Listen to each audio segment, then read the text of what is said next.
있습니다. 세월이 얼마나 빠른지 지나가는 세월을 보면은 아쉽고 또 한편으로는 두렵기조차도 합니다. 한 달 한 달 이렇게 지나가다 보니까 나이가 40이 되고 어느 틈에 50이 되고 60이 되고 그러다 보면 또 하나님께 갈 때가 됩니다. 우리가 이 세월을 어떻게 운영할 것인가 참 하나님 앞에서 두렵고 떨림으로 잘 해야 되겠습니다.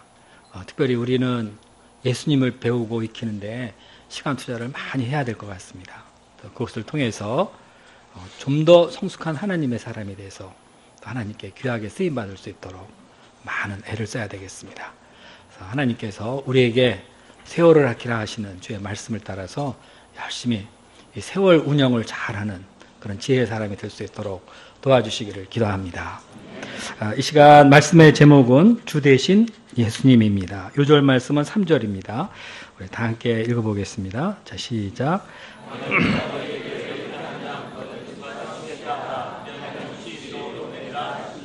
은혜로우신 하나님 아버지, 허물진 저희들을 이 땅에 보내어 주시고 또 사는 동안 주님을 알고 주님을 위하여 살게 하셔서 감사합니다. 저희가 세월을 아껴 힘써 주님을 배우는 데 힘쓰게 하시고 좀 더 하나님을 기쁘시게 할 수 있는 그런 사람들이 될 수 있도록 도와주시기를 간절히 기도합니다. 이 시간 저희들이 세상의 모든 것을 뒤로하고 주의 날이라 하여 기억하고 주님 앞에 나왔습니다. 성령께서 저희 각 사람의 영혼을 축복하시고 오늘 예배를 통하여 참 감사와 영광을 받아주시기를 간절히 기도합니다. 이 시간 제가 또 준비한 말씀을 증거할 때 주 대신 우리 주님께서 이 자리에 함께하여 주시기를 간절히 기도합니다. 예수님의 이름으로 기도했습니다. 아멘. 요즘 교회에 다니는 많은 분들이 예수님을 그리스도라고 고백하는 것은 좋아하지만 주로 고백하는 것은 싫어한다고 합니다. 이때 그리스도는 대체적으로 구원자라는 의미고 우리를 여러 가지 인생 어려움 속에서 구원해 주시고 우리가 간구할 때 축복해 주는 분이라는 겁니다. 이에 반해서 예수님이 주가 되신다 이럴 때는 우리가 이 예수님께 순종하고 뭔가를 드려야 하고 헌신해야 되기 때문에 부담스러워 한다는 것입니다. 충분히 이해가 되는 말입니다. 아무려면 기왕에 신앙생활을 하는 거 다들 구원도 받고 축복도 받아서 이 땅에 사는 동안 아주 복되게 살고 싶지 누가 자기를 부인하면서 예수님께 순종하는 삶을 살고 싶겠습니까? 그러나 이것은 우리가 조금 더 깊이 생각해 보면 예수님에 대한 아주 잘못된 믿음에서 나온 것임을 알 수 있습니다. 우리가 예수님이 주가 되신다 하는 고백과 그 주 대신 예수를 믿는 이 믿음의 관문을 통과해 들어가야 그때서야 비로소 우리는 주께서 우리를 위해 예배하신 참 축복과 그 능력의 위대한 세계를 접할 수 있는 것입니다. 그것은 얕은 물가에서 찰방되는 그런 것과는 격이 다릅니다. 참신앙의 비밀은 예수님을 주로 믿는 데에 있습니다. 예수님은 어떤 점에서 우리의 주가 되십니까? 예수님은 제자들을 불러 그들을 양육하면서 때가 되자 당신께서 주 되심을 본격적으로 보이기 시작하셨습니다. 제1장 낙이 타고 입성하신 예수님. 예수님은 공생의 기간 중에 긴 갈릴리 여행을 끝내시고 이제 예루살렘에 입성하고자 하십니다. 예수님은 그리스도로서의 대속의 십자가를 지시고자 들어가고자 하시는 것입니다. 예수님은 예루살렘에서 약 2km 떨어진 감난산 벳박의 베다니에 이르러서 준비를 하셨습니다. 그런데 예수님은 이제까지와는 전혀 다른 모습으로 제자들에게 당신을 계시하셨습니다. 이때까지는 섬기는 종으로서의 예수님을 보여주었지만 여기서는 그거와는 다르게 좀 이상한 명령을 하십니다. 너희는 맞은편 마을로 들어가라. 그리로 가면 곧 아직 아무도 타보지 않은 나귀 새끼가 메어 있는 것을 볼 텐데 끌고 와라. 만일 누가 너에게 왜 그러냐 이렇게 묻거든 주가 쓰시겠다 하라. 그러면은 즉시 이리로 보낼 것이다. 이 말을 들은 제자들은 원한이 벙벙했습니다. 아니 이거 도둑질 하는 거야? 들키면 이렇게 말하고 넘어가려는 거야? 그런데 제자들이 말씀에 순종해 갔을 때 과연 거기에 나귀 새끼가 있었고 그걸 가져오려다가 주인에게 들켰습니다. 그래서 제자들은 주님이 가르쳐 주신 대로 주가 쓰시겠답니다 하고 말을 했고, 이에 주인은 아무 소리도 않고 즉시 나귀를 내줬습니다. 그동안 나귀 키운 데 들어간 돈이 얼만데 하면서 뭐 그런 것도 없습니다. 그냥 즉시 내줬습니다. 참 신기한 일입니다. 자, 여기에 나타난 예수님은 어떤 분이십니까? 우리가 몇 가지로 생각해 볼 수 있습니다. 첫째로 이 예수님은 시공간을 초월하여 모든 것을 다 아시는 전지하신 분이십니다. 예수님은 가보지도 않은 건너편 마을의 일을 다 알고 계십니다. 거기 나귀 새끼가 있다. 그거 아무도 타보지 않은 것이다. 그리고 주인이 어떻게 반응할 것이다. 아주 다 알고 계십니다. 이런 예수님의 전지성은 복음서 곳곳에 많이 나타나 있습니다. 예수님은 베드로가 고기를 잡지 못하고 허탕쳤을 때 깊은 데로 가라. 그러면은 고기를 많이 잡을 것이다. 베드로는 이때 이 말씀에 순종해 거기서 정말 그물을 내렸는데 아주 엄청나게 많은 물고기를 잡을 수 있었습니다. 이에 놀란 베드로는 예수님의 신성을 느끼면서 갑자기 두려웠어요. 주여 나를 떠나십시오. 나는 죄인입니다. 엎드려 간구를 했습니다. 요한복음 21장에서도 밤새 허탕진 제자들에게 너에게 고기가 있느냐? 그래서 없습니다. 그러니까 배 오른편에 그물을 던져라. 그랬을 때 그들은 또 엄청나게 많은 물고기를 잡을 수 있었습니다. 아니 예수님은 어떻게 이렇게 바다 물속 사정을 다 아시는 걸까요? 이뿐만이 아닙니다. 한 번은 예수님께서 성전세를 내야 하는가 말아야 하는가를 가르치면서 베드로에게 이런 말씀을 하셨습니다. 네가 바다에 가서 낚시를 던져 오르는 고기를 가져 입을 열면은 거기 돈 한 세겔을 얻을 수 있을 것이다. 그것을 가져다가 나와 너희를 위하여 그들에게 줘라. 아니 세상에 동전을 입에 물고 다니는 물고기가 있습니까? 있다고 해도 무슨 베드로가 낚시 던지기를 기다린 것처럼 하여튼 어디 가서 던졌는지 모르지만 던졌는데 바로 거기서 그냥 그대로 걸려 올라왔습니다.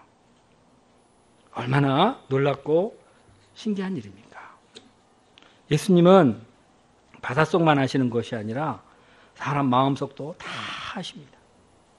한 번은 예수님이 가버나움에서 중풍병자를 고치실 때 중풍병자에게 작은 자야 내 죄사함을 받았다 이렇게 말씀하셨습니다.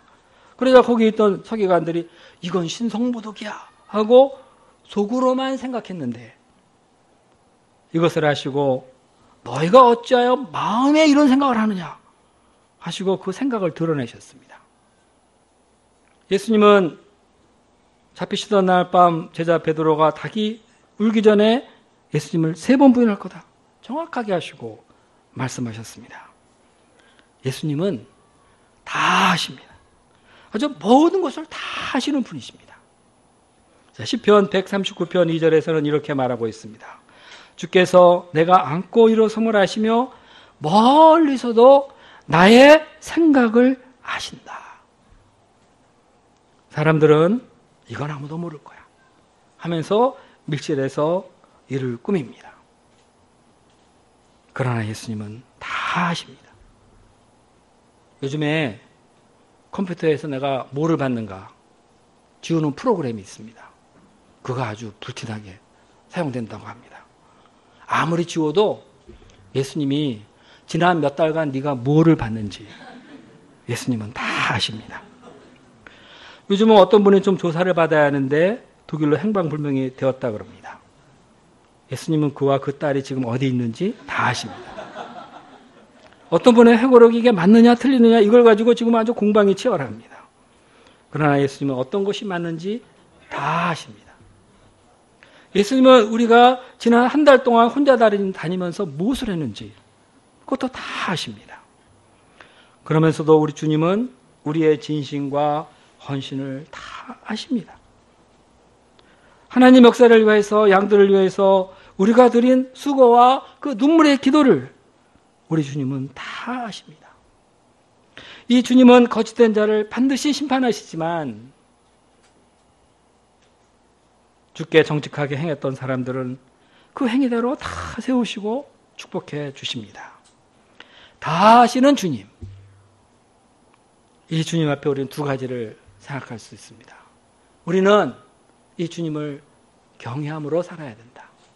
둘째, 이 다 아시는 이 주님으로 인하여서 우리는 마음의 위로를 받고 감사하며 살 수 있습니다. 다 아시는 주님으로 인하여 감사를 드립니다. 둘째로 예수님은 만유의 주가 되십니다. 이제까지 예수님은 자신을 인자, 곧 사람의 아들이라 이렇게 말씀하셨습니다. 이 말씀을 사용하시면서 인자에 온 것은 섬김을 받으려 함이 아니라 도리어 섬기려 하고 자기 목숨을 많은 사람의 대속물로 주려 함이라고 말씀하셨습니다. 예수님은 자신을 이렇게 섬기는 종으로 표현하셨고 제자들도 그렇게 가르치셨습니다. 그런데 11장에서 예수님은 자신을 주, the Lord 이렇게 말씀하고 계십니다.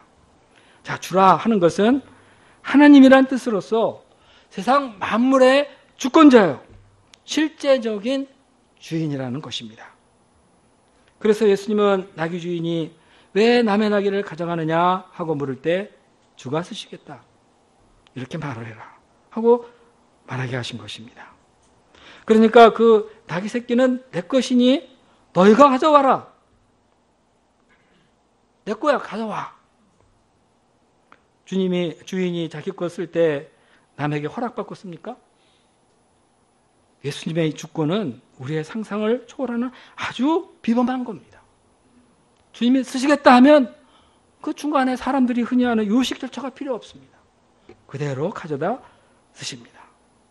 참으로 주님은 자기의 주권을 발동하고자 하시면 모든 것에 대해서 거침없이 행하실 수 있는 그런 분이십니다.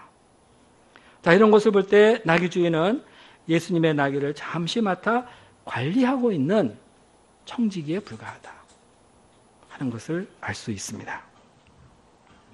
나귀 새끼만이 아니라 우리가 소유하고 있는 생명, 시간, 물질 이런 것들이 다 예수님의 겁니다. 우리는 주님께 드리기 위해서 모든 것을 맡아서 예비하고 있을 뿐인 겁니다. 많은 분들이 자녀를 키울 때 그들에게 자기의 온갖 꿈과 정성을 다해서 아주 희생적으로 키웁니다. 우리 아들이, 우리 딸이 어떻게 될 거야 하면서 온 마음을 다해서 거기에 각가지 자기 계획이 있고 꿈이 있습니다. 그러나 어느 날 주께서 내가 쓰겠다 하고 우리의 자녀를 데리러 오면 드릴 수밖에 없습니다.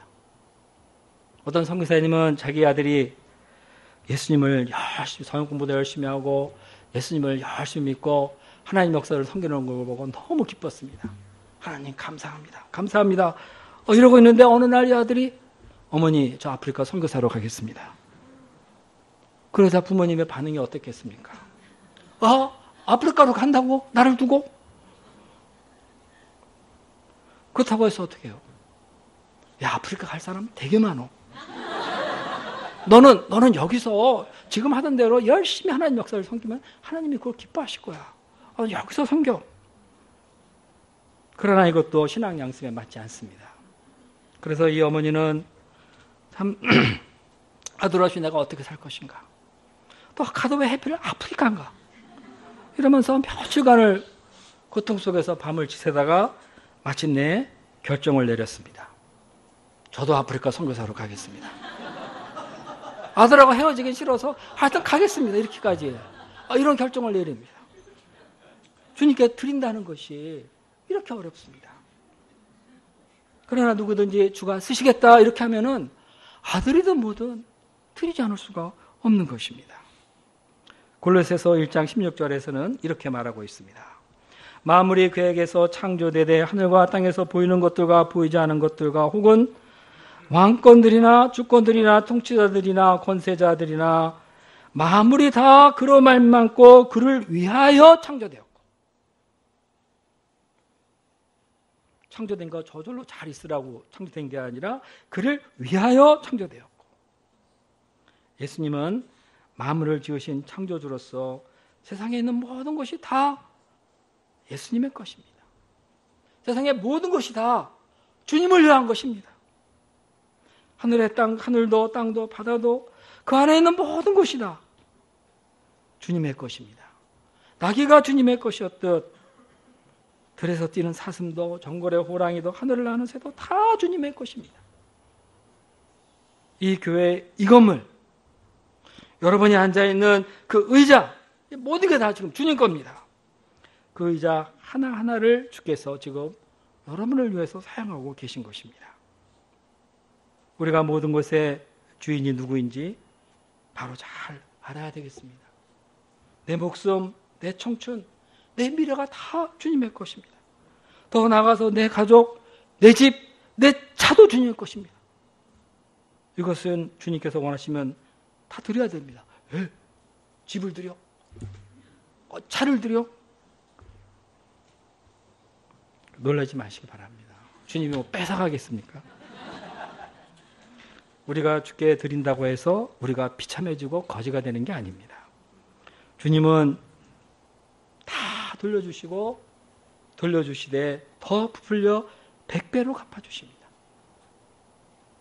우리가 만물을 볼 때, 또 내가 가진 모든 것을 볼 때 이것은 주님의 것이다. 주님께 드리면 주님께 언제라도 드려야지. 주님이 얼마나 기뻐하실까.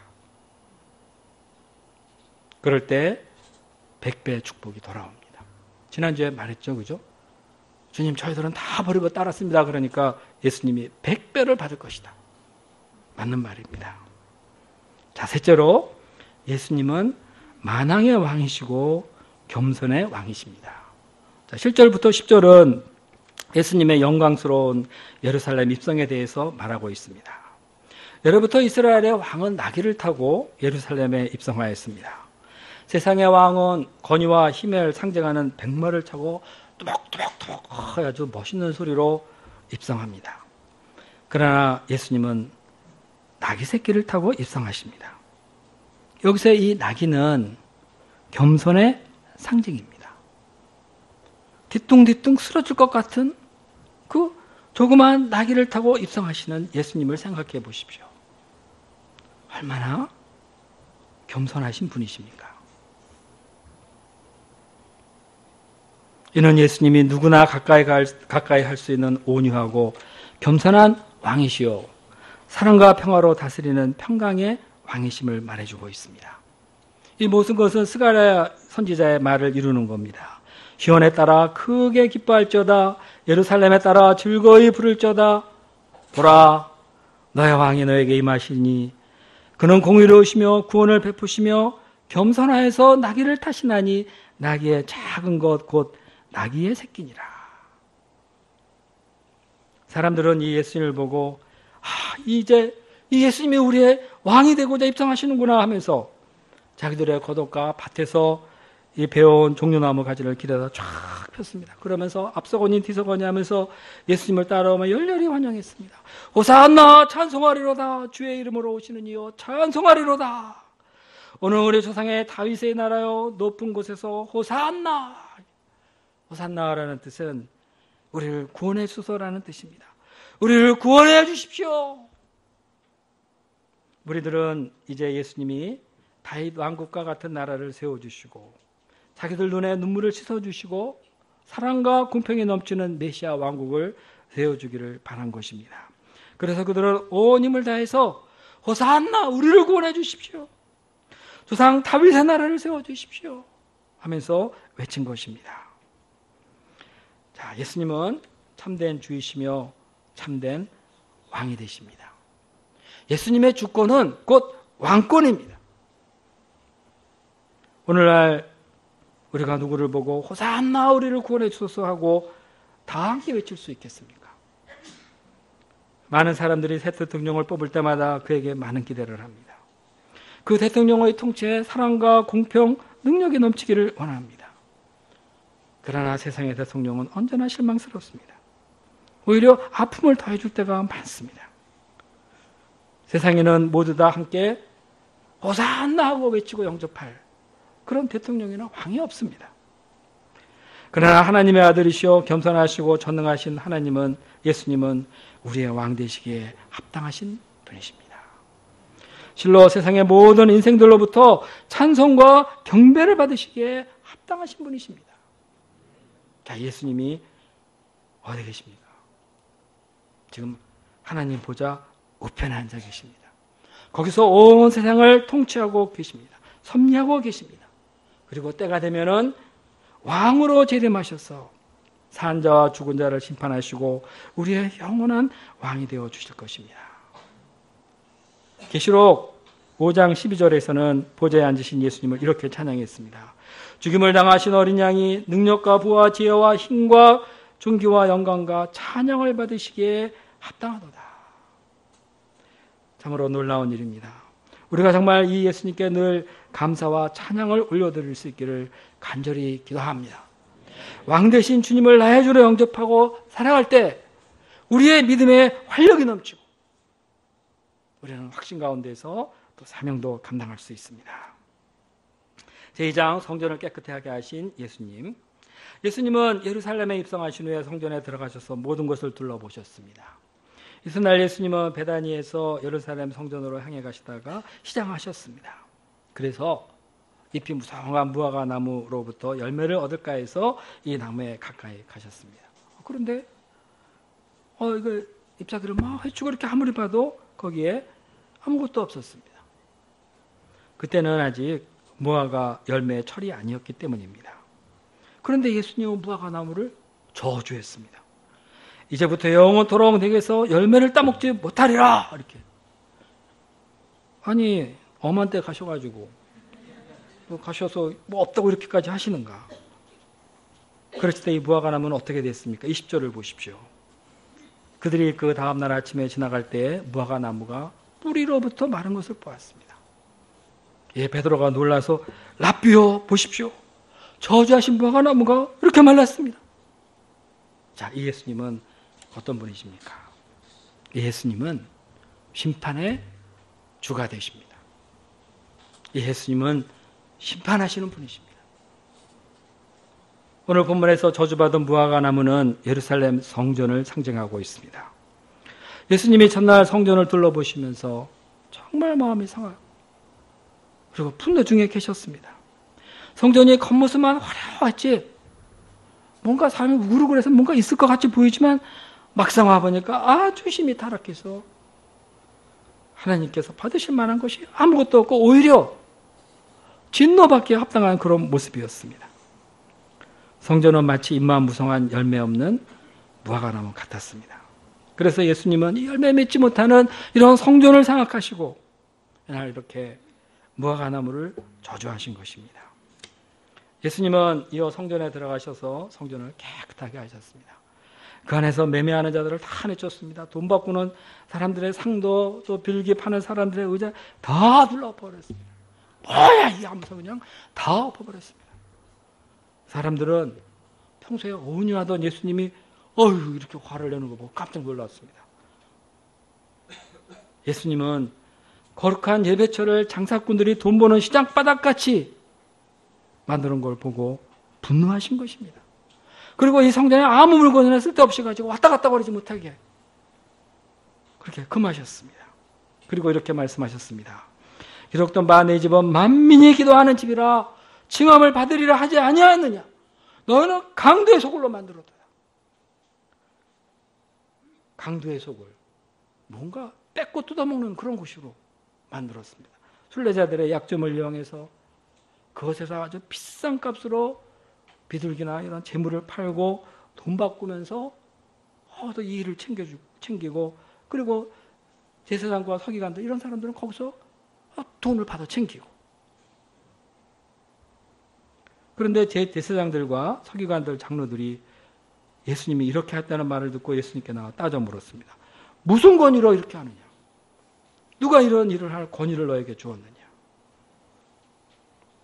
성전에서 이런 장사를 허락한 건 우리인데 우리가 권세자인데 누가 누구 허락을 받고 이러느냐? 우리 허락 받았냐? 그래서 예수님은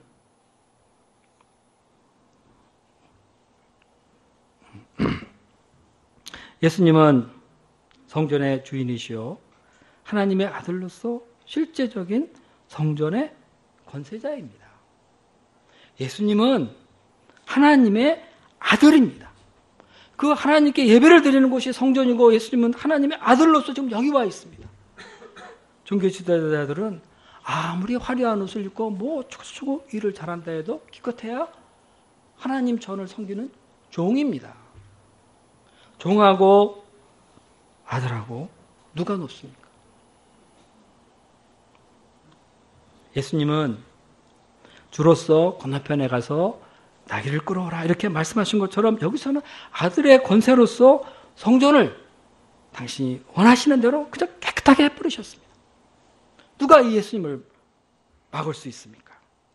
성전의 참 권세자는 예수님이십니다. 예수님은 이 성전에 뿐만 아니라 하늘과 땅의 모든 권세를 가지신 그런 분이십니다. 마태복음 28장 18절을 보면은 하늘과 땅의 모든 권세를 내게 주셨으니 이런 말씀이 있습니다. 예수님은 세상의 권세자이십니다. 우주의 권세자이십니다. 하늘의 별을 붙들고 흔들 수 있는 그런 분이십니다. 우리가 이 세상을 살아갈 때 정말 이 모든 것에 참 권세자가 누군가 아는 것은 정말 중요한 일입니다. 이 모든 것에 참 권세자가 누군가를 우리가 바로 할 때 우리 인생 목표가 바르게 설정되고 그러면서 우리는 비로소 열매 맺는 삶을 살 수가 있습니다. 이 권세자를 잘못 알고 있고 자기가 권세자인 줄 알면은 망할 수밖에 없습니다. 우리나라의 권세자가 누굽니까? 대통령입니까? 아닙니다. 내년에 임기 만료해서 내려가야 됩니다. 한 달 반 후에 미국의 대통령 선거가 있습니다. 미국 대통령은 온 세계 권세자로 여겨집니다. 가만히 이렇게 싹 돌아가는 걸 보면은 미국이 이렇게 저렇게 뒤에서 조종을 해서 하는 일이 한두 가지가 아니라고 합니다. 그렇다고 그가 온 세상의 권세자입니까? 아닙니다. 온 세상의 권세자는 예수님이십니다. 세상에 이런저런 권세자들이 어떻게 세상을 막 운영해도 예수님이 참된 권세자로 다 관리하시고 마지막 때가 되면 딱 모든 권세를 끊어내시고 진히 만물의 권세자로 자기 모습을 드러내시고 통치하실 것입니다. 성전의 권세자도 예수님이시고 자 그렇다면 이렇게 강도 소굴과 같이 된 성전이나 이런 성전의 대제사장들 구종은 어떻게 되겠습니까? 어떻게 되겠습니까? 열매 맺지 못하는 무화과나무 같이 저주받고 말 것입니다. 아주 그 뿌리로부터 다 말라버렸다 그랬는데 도무지 건질 게 없습니다. 이 심판을 받을 때는 예수님께서 말씀 한마디만 하면 다 끝입니다. 무화과나무에게 너 이제 끝이야 하면은 그대로 다 그렇게 돼버린 것처럼 예수님이 그렇게 하면 다 끝입니다. 예수님은 말씀의 권세자이십니다. 예수님이 말씀하시자 나무가 아무런 토도 달지 못하고 아직 철이 아닌데 이러고 그러지 못해요. 그냥 하룻밤 사이에 뿌리로부터 확 말라버립니다. 우리는 이런 거 보면 예수님은 너무해 뭐 이런 말을 할 수 있겠죠. 너무한 게 어디 있어요. 주님 앞에. 주님이 주권으로 하시는 건데 주님이 말씀하시면 그 말씀이 헛되이 돌아오지 않습니다. 예수님은 이 땅에 오신 하나님이십니다. 누가 이 예수님의 말씀을 거스를 수 있겠습니까? 누가 예수님이 말씀하시는데 거기에 토를 달고 뒤집어낼 수가 있어요. 사도 요한은 계시록 1장에서 예수님을 이렇게 묘사했습니다. 그의 오른손에 7 별이 있고 그 입에서 좌우에 날성검이 나오고 그 얼굴은 해가 힘있게 비치는 것 같더라. 예수님의 입에서 나온 이 말씀에 순종하지 않으면은 누구든지 그 주의 날카로운 검에 찔리고 쪼개질 수밖에 없습니다. 이어서 예수님은 포도 농부 비유를 통해서 성전의 지도자들의 죄악을 드러내시고 그들이 심판받을 수밖에 없음을 말씀하셨습니다. 이 비유대로 예수님은 종교 지도자들의 모함과 시기를 받아서 버림받고 십자가에 못 박혀 죽게 되었습니다.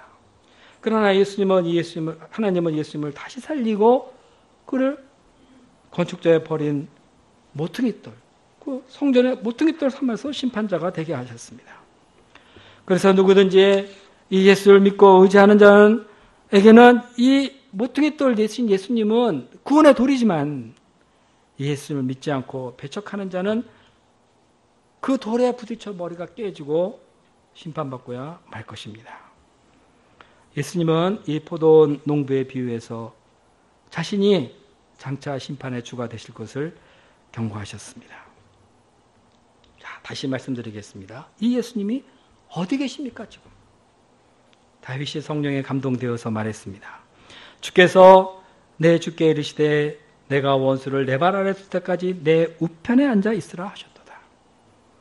예수님은 지금 하나님 보좌 우편에 앉으셔서 세상을 통치하고 계십니다. 다 보고 계십니다. 그러다가 때가 되면 천군 천사를 거느리고 영광 중에 임하셔서 산자와 죽은 자를 심판하실 것입니다. 사람들은 심판을 멸시합니다. 심판? 지옥? 지옥 있다면 가지 뭐. 거기 불로 심판한다 그러는데 요새 불가마에서 많이 단련했어. 찜질방. 지옥 가지. 시원할 거야 아마 거기. 그래서 요즘 지옥에서 불을 10배로 올렸답니다. 한국 사람들이 이 불에 너무 익숙해가지고 지옥 들어가서도 시원해 이래서 이것들이 항상 10배로 올렸대요. 성경은 최후의 심판자, 곧 심판의 주가 예수님인 것을 아주 분명하게 말하고 있습니다. 예수라는 이 이름은 두렵고 떨리는 이름입니다. 자, 웨스트민스터 신앙고백 마지막 33장은 최후의 심판에 대해서 이렇게 썼습니다.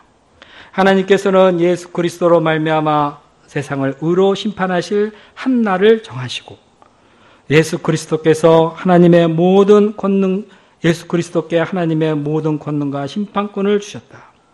그날에는 배신한 천사만 심판받는 것이 아니라 이 땅에서 살았던 모든 사람이 그리스도의 심판대 앞에 나타나 자기들의 생각과 말과 행실에 대해서 상세히 보고하고 그들이 선악간에 자기 몸으로 행한 모든 것을 따라 보응받을 것이다.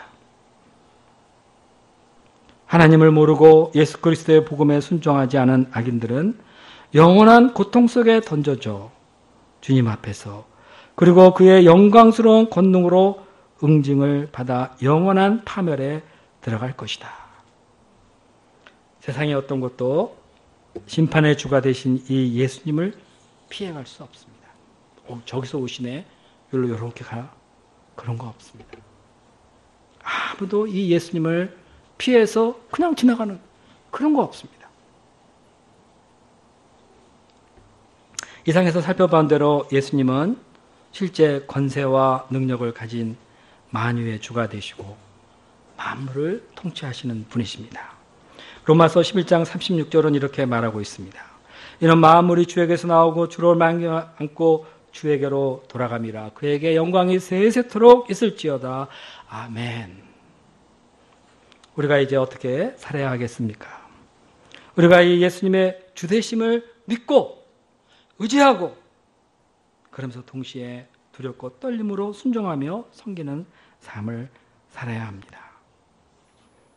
우리가 주 예수 그리스도의 은혜를 맛보았습니까? 그렇다면 우리가 확신 속에서 주님께 나갈 수 있습니다. 주님은 얼마나 좋은 분이신가? 나를 죄에서 구원해 주시고 영생을 주시고 그 안에 무한한 능력이 있으신 분이시다. 주님은 얼마나 좋으신 분이신가? 우리가 주의 은혜를 맛보았으면 믿음을 가지고 예수님을 나의 주로 영접하고 예수님께 나아가 주의 은혜와 능력의 세계를 누릴 수 있기를 간절히 기도합니다. 예수님의 주되심을 생각할 때 예수님을 믿고 섬긴다는 것은 큰 축복입니다. 많은 사람들이 예수님을 믿으면서 자기 꾀가 많습니다. 요리조리 계산을 하고 요리조리 피해 다니고 요령껏 신앙생활하고 그러고자 해요. 어리석은 일입니다. 바보 같은 짓입니다. 이런 신앙생활은 자기에게 큰 영적 손실만 가져올 뿐입니다. 참된 제자의 삶은 예수님을 주로 믿는 믿음에서 성장하고 꽃피우는 겁니다. 우리 삶에 주 대신 예수님 말고 다른 어떤 것이 있을 수가 있습니까? 세상에 구원자가 아무리 많은 것 같아도 어떻게 무엇이 우리 주 대신 예수님을 대신할 수 있겠습니까? 우리가 예수님의 제자로서 예수님의 주 대심에 굳게 서서 주님 다시 오실 때까지 흔들리지 않는 그런 믿음의 삶을 살 수 있기를 간절히 기도합니다. 기도하겠습니다. 은혜로우신 하나님 아버지, 오늘 주 대신 예수님을 배우고 함께 은혜를 나누게 하셔서 감사합니다. 사람들이 자기 중심적인 신앙생활을 하고 세상 이런저런 유혹에 많이 빠져 예수님의 주 대심을 잊고 살아가고 있는 것을 불쌍히 여겨주시기를 간절히 기도합니다. 예수님은 만물의 주인이시고 만물을 다 하시고 만물을 축복하시는 분이시고 만유를 심판하실 분이십니다.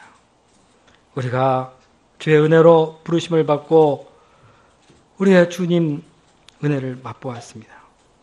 이거를 기초로 해서 확신 가운데 주 대신 예수님을 심령에 영접하고 주님과 함께하는 삶을 살 수 있도록 도와주십시오.